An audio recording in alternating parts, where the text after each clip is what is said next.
Buen día, doctora Miñón. Vamos a continuar con la etapa técnica del concurso 243, en este caso con su examen oral. Presentamos y agradecemos nuevamente a los doctores integrantes del jurado, al doctor Francisco Marul y a la doctora Verónica Singoni. Como usted sabe, doctora, va a tener 15 minutos para exponer el tema que ha elegido. Llegando a los 15 minutos le van a avisar, así puede render su exposición. Y posterior a ello, los doctores le van a hacer las consultas que consideren pertinentes. Bueno, le deseo mucha suerte y la dejo con los doctores. Gracias. Bueno, empiezo. El tema que me gustaría exponer es la vigencia de los plazos procesales en el Código Procesal neuquino después de los fallos Price de la Corte Suprema y Starley del Tribunal Superior de Justicia de Neuquén. Elegí este tema porque considero que es un tema digamos, actual y que preocupa de alguna manera la defensa porque impacta en el desarrollo del proceso acusatorio adversarial y en la garantía de plazo razonable, y nos lleva a preguntarnos qué pasa con los plazos, si están vigentes o no, y si hay alguna manera de sortear la doctrina de estos precedentes. Cabe referir que en agosto del año 2021, la Corte Suprema, en el fallo Price, declaró la inconstitucionalidad del artículo 282 del Código Procesal Penal de Chubut, que disponía el plazo de la investigación penal preparatoria en un plazo de 6 meses, vencido el cual se producía la extinción de la acción penal y el sobreseimiento. En los tres jueces, Hayton, Rosenkrantz y Maqueda, entendieron que correspondía a la inconstitucionalidad principalmente debido a que las provincias no tienen facultad para legislar en materia de fondo, entendiendo que esta norma del artículo 282 implicaba la extinción de la acción penal, que está regulada solamente en el Código Penal y que es materia de exclusiva facultad de la Nación. Por su parte, el voto del doctor Lorenzetti llega a la misma conclusión de que es inconstitucional ese artículo, pero por motivos totalmente diferentes a los expuestos por los jueces anteriores. Sostiene que, de hecho, es constitucional la facultad de las provincias de regular materia procesal en el marco de la administración de justicia, que pueden limitar el ejercicio de la acción penal en base al plazo razonable, pero entiende que un plazo de 6 meses es muy breve y por tanto irrazonable y puede llevar a una impunidad y dejaría sin el derecho a la sociedad a defenderse del delito, y además podría incurrir en responsabilidad internacional el Estado argentino, dado que ha firmado convenios internacionales en compromiso con los derechos de la mujer y en materia de corrupción, y podría allí incurrir en responsabilidad en ese tipo de casos. Bien. En la provincia de Neuquén tenemos un sistema de plazos muy similar al de la provincia de Chubut. En el 2014 entró en vigencia el Código Procesal Penal Neuquino de corte acusatorio adversarial, viniendo a reemplazar uno de características inquisitivo.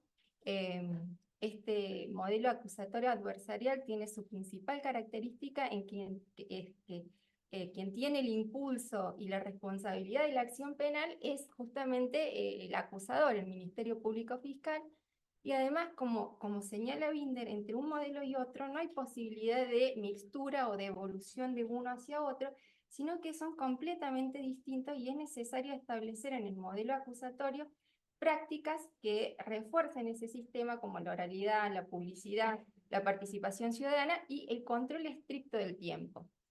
Por eso, los plazos tienen, por un lado, fortalecer el sistema acusatorio como un sistema constitucional y acorde a un derecho republicano, a un Estado republicano, y por otro lado, garantizar y hacer operativa la garantía del plazo razonable prevista en la Convención Interamericana de Derechos Humanos, en el artículo 8 inciso primero, y en el Pacto Internacional de Derechos Civiles y Políticos, en el artículo 14, porque de lo contrario esto sería una cláusula retórica o una mera declaración. De ese modo es que el legislador neuquino, adoptando este modelo de código, definió plazos acotados, perentorios, fatales, con efectos automáticos y graves y serios, tanto para la continuidad del proceso como para la responsabilidad de los funcionarios que incumplieran estos plazos.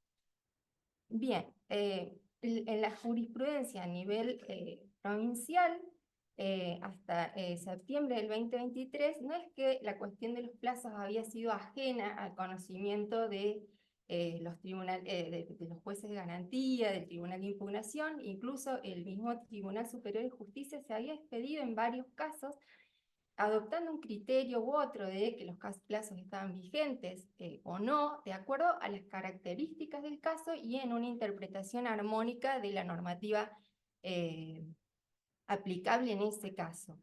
En algunos casos dispuso que estaban vencidos, en otros, como la causa Temus, por ejemplo, o en otros que seguía vigente, como en el caso Quilodrama.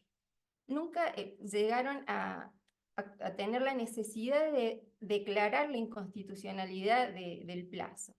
Pero en el septiembre del 2023, el Tribunal Superior de Justicia dicta, con integración de 2 de sus miembros, un fallo que, a mi modo de ver, se temía, pero no se esperaba, y es inesperado de alguna manera porque fue de oficio, no me dio petición de parte, y en el que el Tribunal Superior de Justicia declara la inconstitucionalidad del artículo 87 de nuestro Código Procesal Penal, que establece una duración máxima del proceso desde el inicio de la etapa preparatoria de 3 años, vencido el cual se produce la extinción de la acción penal y el sobreseimiento.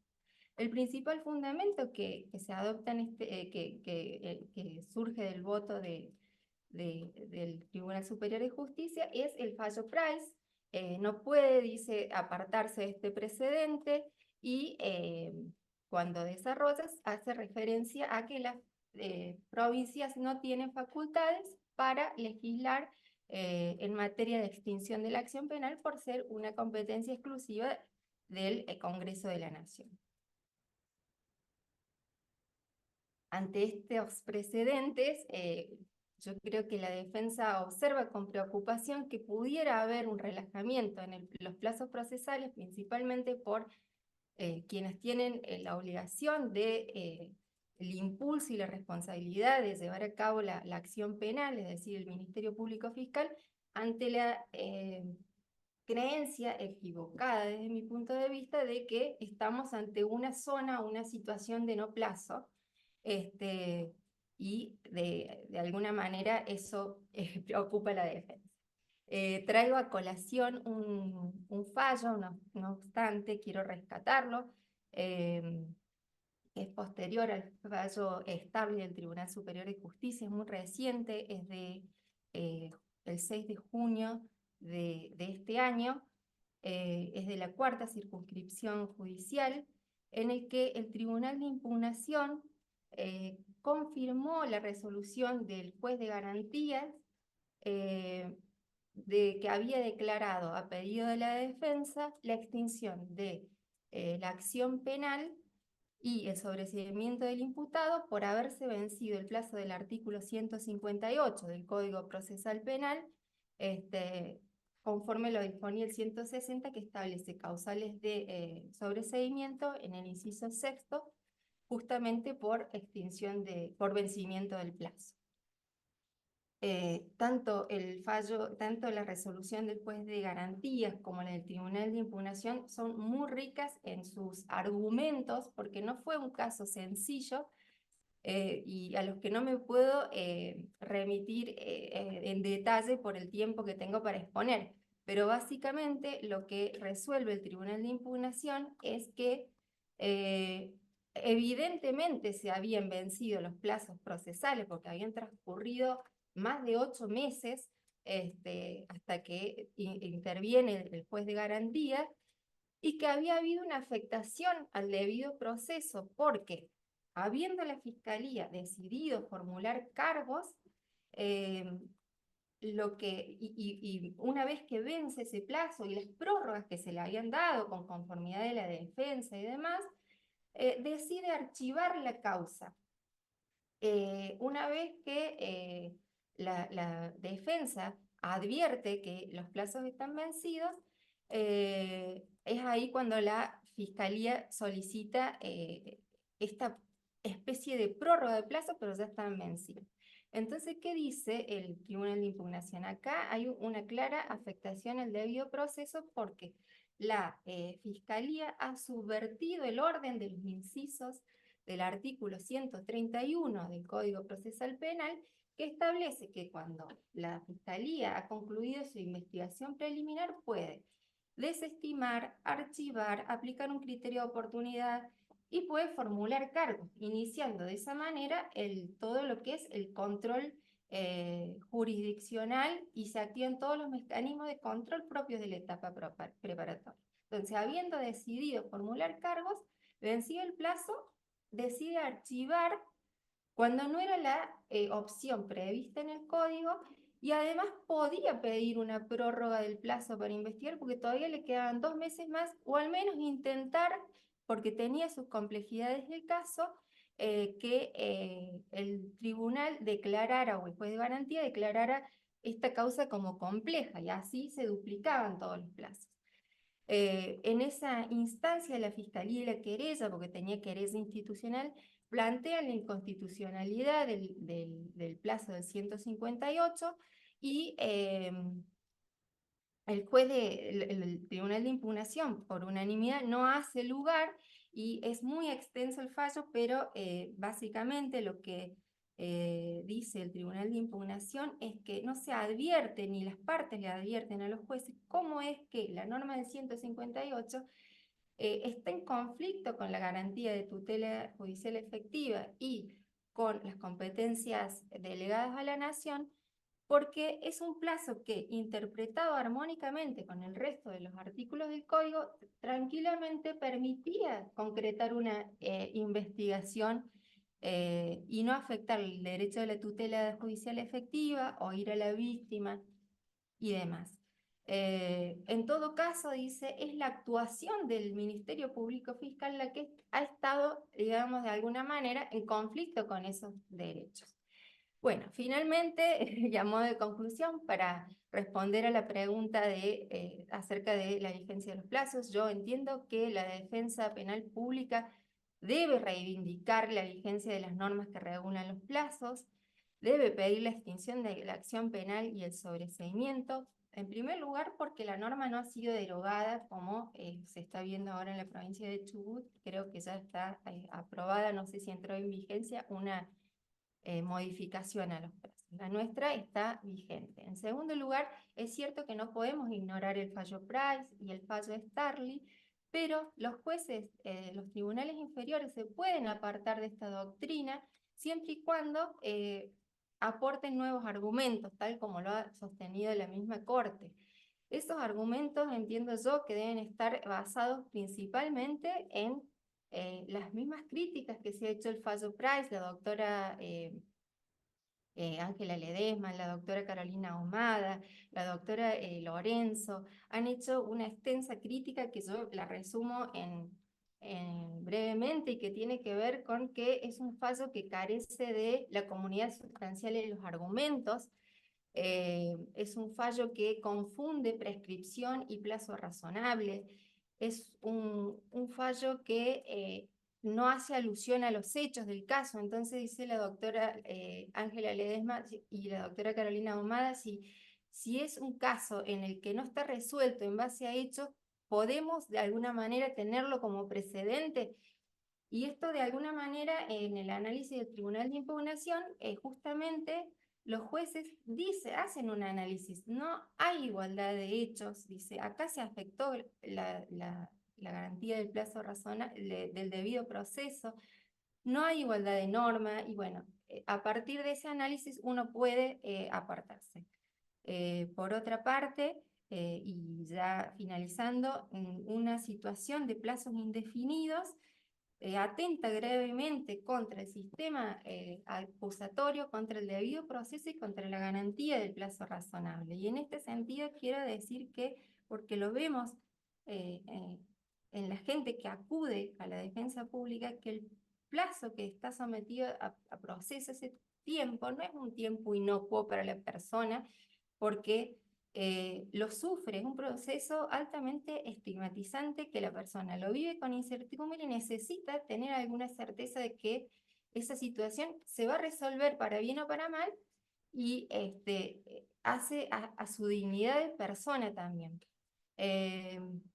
Hay una imagen que nos da el profesor cordobés Caferata Nores, que dice que el tiempo en el proceso penal es como una espada de Damocles sobre la persona, permanente, no porque haya delinquido, sino para saber si ha delinquido. Eso. Bueno, muchas gracias. Una única pregunta del tema que dio. Cuando Price se refiere a el plazo para investigar que es insuficiente en Chubut, ¿qué delito era? Era un homicidio. Dice que es poco el tiempo para investigar un homicidio concretamente. Bueno, a mí me gustaría hacerle una pregunta, doctora, que tiene que ver con cómo está legislado en la provincia del Neuquén el juicio por jurados y concretamente sobre algunas cuestiones puntuales que son diferenciadas con el resto de las provincias que ahora han ido avanzando también con el juicio por jurados.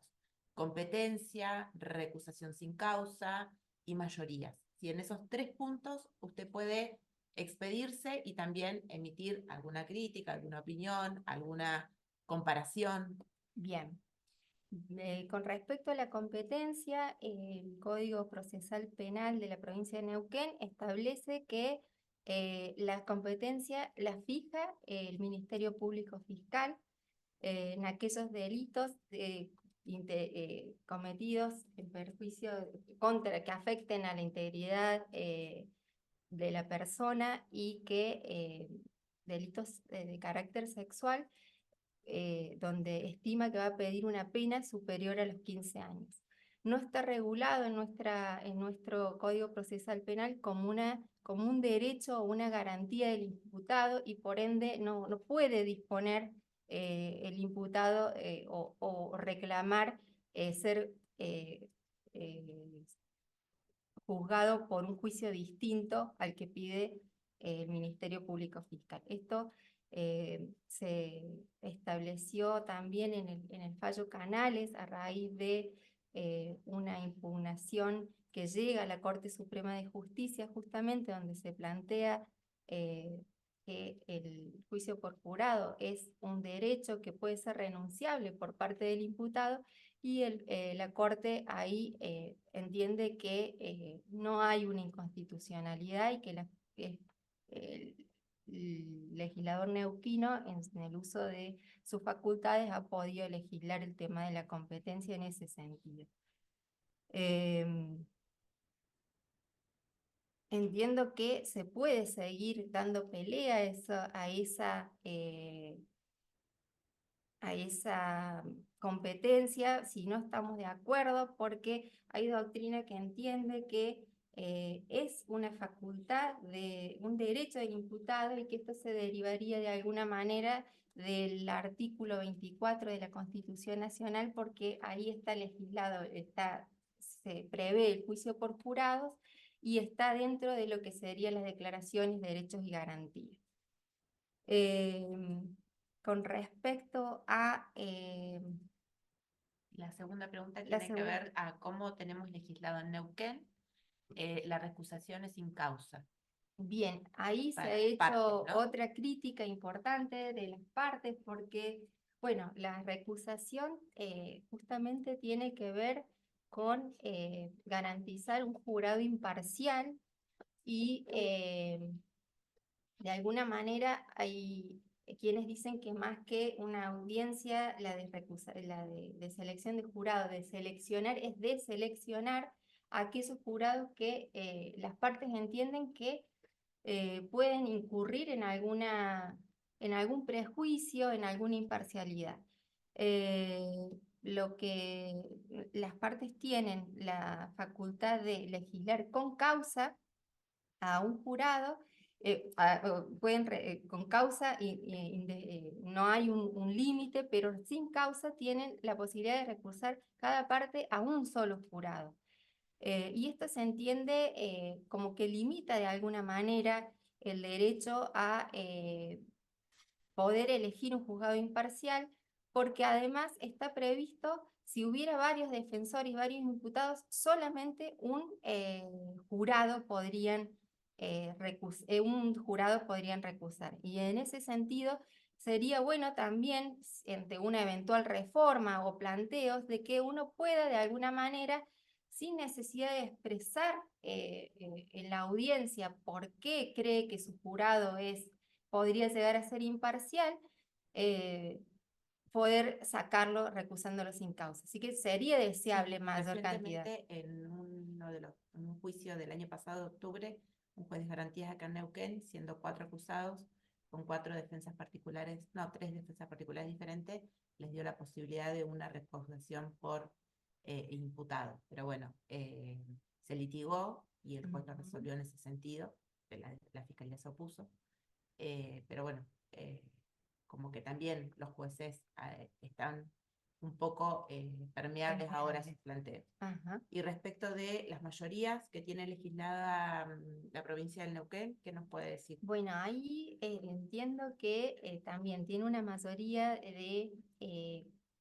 nosotros tenemos un jurado de 12 miembros y la mayoría requerida para un veredicto de culpabilidad es de 8 miembros. Considero, y sí lo pelearía a muerte, de que en el caso de juicio por jurado es necesario para un veredicto de culpabilidad la unanimidad. Y esto tiene que ver también con la garantía de imparcialidad y esto mismo se tiene que buscar en el origen del juicio por jurado y en los países donde nosotros hemos tomado el modelo de juicio por jurado, que es el common law, que prácticamente no hay estados que admitan actualmente el veredicto de culpabilidad por mayoría. Yo creo que, y esto es una opinión personal mía en base a todo lo que he leído, que esa minoría que se abstiene o que entiende que no es culpable, es la duda razonable. Y yo entiendo que en ese sentido tenemos que avanzar para que la unanimidad, que el veredicto de culpabilidad sea por unanimidad, porque es consustancial, es natural al juicio por jurados. Bueno, para mí estarían... Gracias por la palabra. Bueno, doctora, una pregunta. ¿Qué es para usted y cómo funciona la regla de exclusión en materia de admisibilidad probatoria? Bien. Nosotros no tenemos reglas de admisibilidad o de exclusión probatoria como están sí reglamentadas en otros lugares, pero sí tenemos de alguna manera principios fundamentales a partir de los cuales podemos plantear exclusiones probatorias.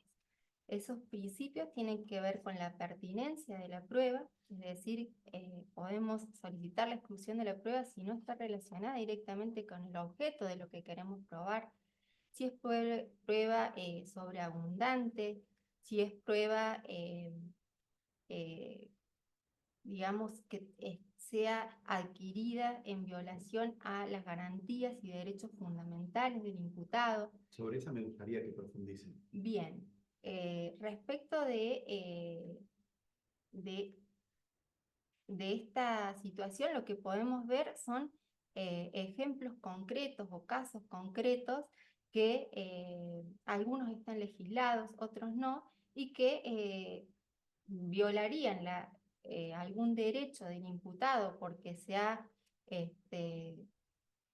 conculcado de alguna manera sus libertades, su intimidad personal. Por ejemplo, un allanamiento sin orden,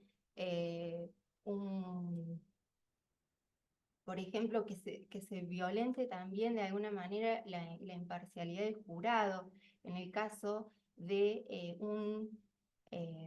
una prueba que pueda generar algún perjuicio indebido si pasa al juicio, como por ejemplo podrían ser pruebas que tiendan a apelar a la pasión, a la emocionalidad del jurado y a no valorar la prueba objetivamente. También testigos de oídas que por ahí pueden llegar a confundir al jurado.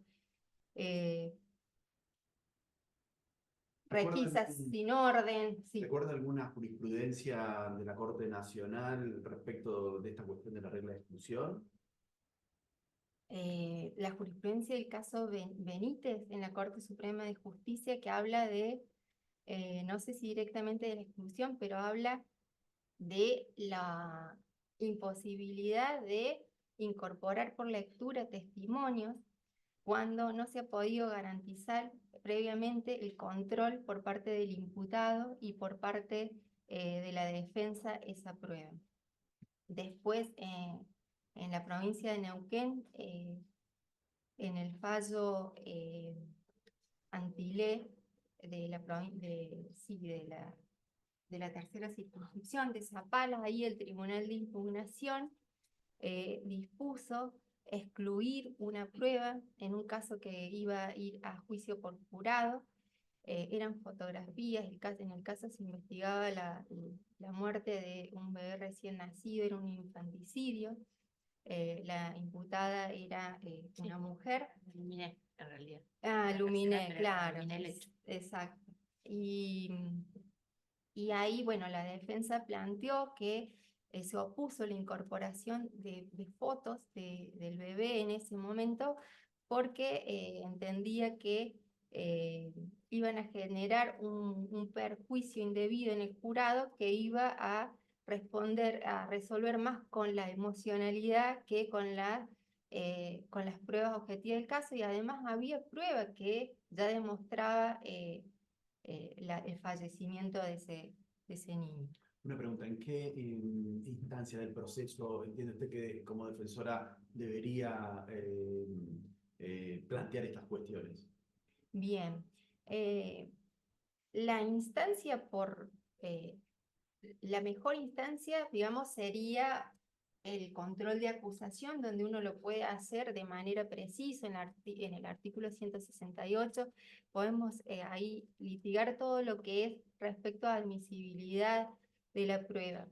Pero como señala Leticia Lorenzo, ella dice que es un trabajo que se tiene que hacer todo el tiempo, como que uno de alguna manera tiene que ir preparándose para el juicio, y que si bien es el lugar donde tenemos que plantearlo y después no va a haber posibilidad, si lo podemos ir planteando antes o previendo antes, lo tenemos que ir haciendo. Bien. ¿Algo más? No, por mí ya estaría bien. Bueno, Gracias. Muchas gracias. gracias.